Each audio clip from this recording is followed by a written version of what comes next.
Let's talk geek for a minute.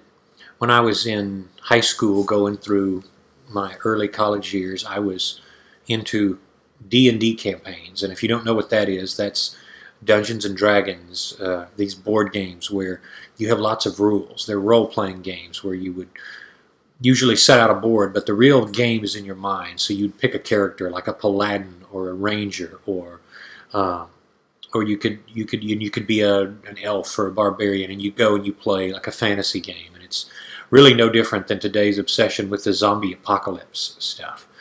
But it's been made popular. But if you don't relate to that, just relate to this. There are magical spells involved in the game.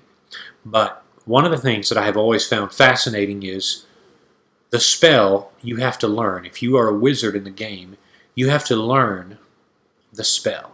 So that means your character has to be of a certain level of intelligence to be able to memorize a bunch of chants and hand movements, and when you learn the spell, you have it, but you only have it once, depending on your level. So let's say you want to put someone to sleep. You would have a certain spell that you do, and you would wish it on someone. And when you did that, the magic left you. And what that meant is the knowledge that you would have to rememorize the spell. So if you wanted to do it again, you had to actually relearn the spell. Sounds like a lot of work, doesn't it? That's kind of how it is. I got to thinking the other day with fasting and with the fasted mindset. You, as I've stated before, can change your brain permanently by fasting, as I have.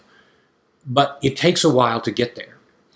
If for those, and this video is really for those of you who are not fasting consistently. If you are not fasting consistently, it's like the spell in this fantasy D&D world.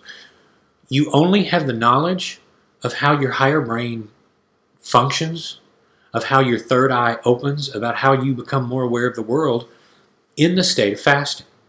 Once you stop fasting, you lose that knowledge. So follow me here. Let's say you're fasting for about a week and you're doing well, and then 2 weeks and you're doing well, and you're getting that hunger high. You're getting that, let's go kick butt in life. Let's go just tear things up.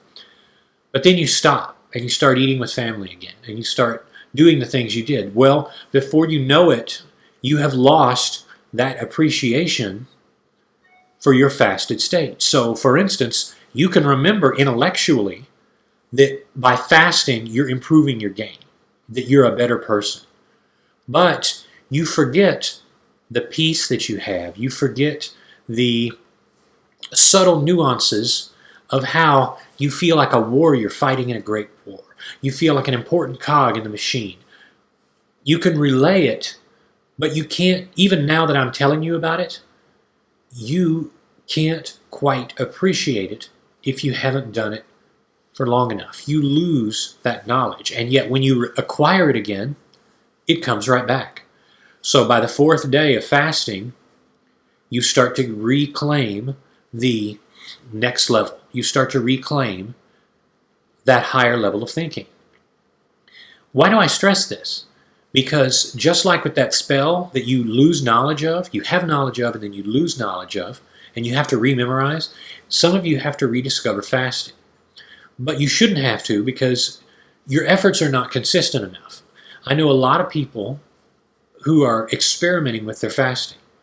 And by that I mean they are experimenting in the course of, this is pretty cool, I want to do this, but they don't really want to do it.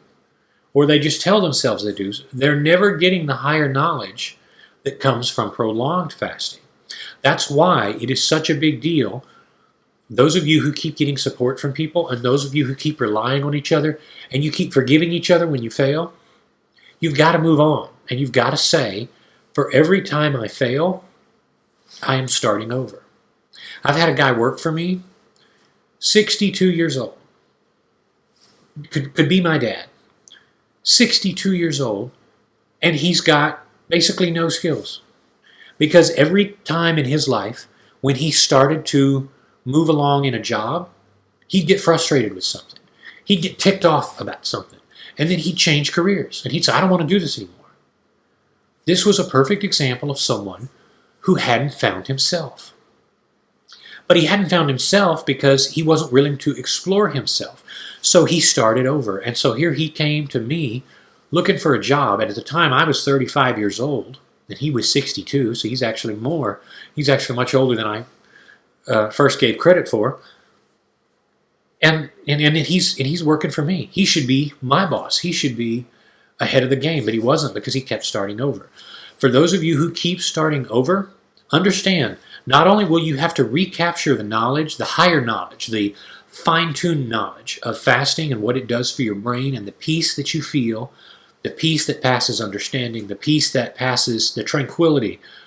Not only are you losing that every time, you are setting yourself back in your progress. So it's one thing to forgive yourself when you fail and move forward, which I believe you should. It doesn't matter how many diets you've been on and failed. It doesn't matter how many times you've binged. You can always move forward. But you're prolonging that incredibly. You're prolonging that by not having a consistent pattern. It's just like a job. It's just like a resume. You're bouncing from job to job and you're not showing upward mobility. That's the first thing I look for on a resume, the lack of upward mobility. You were supervisor here. You started out here as just a call center guy. I want to look for the upward mobility. If I don't see that, I'm not interested in hiring you because you don't have the forward motion. So there's a saying in the self-help camp, are you failing forward? Are you learning from your mistakes? Because if you're not, you're just making the same mistakes again. You're treading water. You're breaking even. It's like owning a business and you're just breaking even. Well, that doesn't help you. That doesn't get you to the next level. So fasting is like a spell. It's like a casted spell. Once you give it up, you're going to lose a lot of the knowledge that you had. You're going to lose a lot of the progress that you had. The only way you're going to truly benefit from long-term fasting is to make it long-term fasting. Don't put it aside.